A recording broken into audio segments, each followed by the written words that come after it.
शाखा डाकघरों में हम जो आईपीबीबी का काम करेंगे या एसबीआरडी का सीबीएस का काम करेंगे, उनकी अकाउंटिंग कैसे होगी, कैसे हिसाब में आएगा वो हमारे नए इंटरनल मोबाइल एप्लीकेशन ऐप में, उस प्रोसेस को जानते हैं। आप अपने डे बिगिन करने के बाद जो भी ज़रूरी काम हैं, जैसे रजिस्ट्री, स्पीड पोस्ट की बुकिंग हुई या एसबीआरडी की जमा हुई, वो आप आईएमए ऐप में करेंगे। साथ ही साथ आईपीबी के माइक्रो एटीएम में लॉगिन कर आप आईपीबी का काम करेंगे। अब आपने अपना सब काम कर लिया है, अब बारी है हिसाब मिलाने की कि हम इंटरनल मोबाइल एप्लीकेशन में अपना हिसाब कैसे मिलाएंगे, कैसे सीबीएस, आईपीबीबी और या जो रजिस्ट्री स्पीड पोस्ट का हमने काम किया है उससे अपना डेली अकाउंट कैसे जनरेट करेंगे, उसे सीखते हैं। आपको करना क्या होगा कि होम स्क्रीन पे जब आप आएंगे तो यहाँ पर आप देख रहे हैं कि काउंटर ऑपरेशंस लिखा है। आप इस काउंटर ऑपरेशंस पर क्लिक करेंगे। क्लिक करने के बाद यहाँ पर देखिए ग्रीन कार्ड में क्लोज अकाउंट लिखा हुआ है। आप इस क्लोज अकाउंट पर क्लिक करेंगे। क्लोज अकाउंट पर क्लिक करने के बाद ये फेच काउंटर डेटा का ऑप्शन आ रहा है।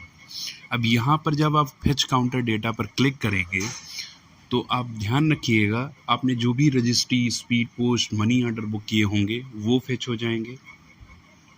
आपने जो भी पीएलआई, आरपीएलआई की होंगी वो फेच हो जाएंगी।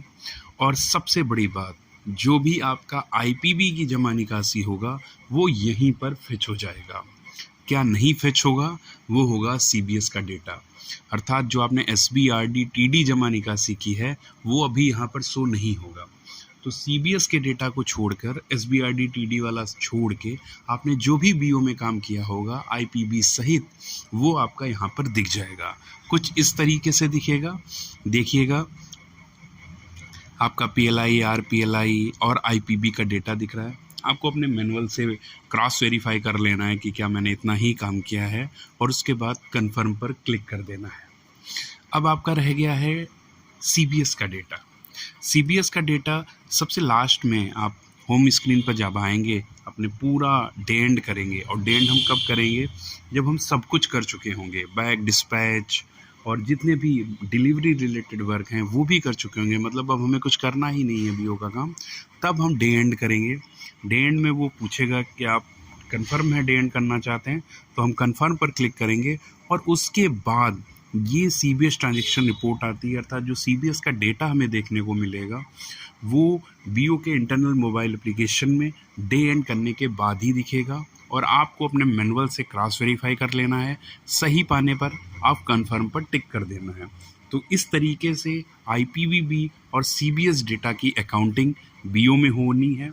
मेन बात ध्यान रखनी है, कुछ भी मैनुअल आपको कहीं पोस्ट नहीं करना है। क्लोज अकाउंट जैसे ही करेंगे आप, काउंटर ऑपरेशंस पे जाके आईपीबी का डेटा आ जाएगा। डे एंड करने के बाद आपका सीबीएस का डेटा आ जाएगा और आप अपना डेली अकाउंट जनरेट कर हिसाब देख सकते हैं।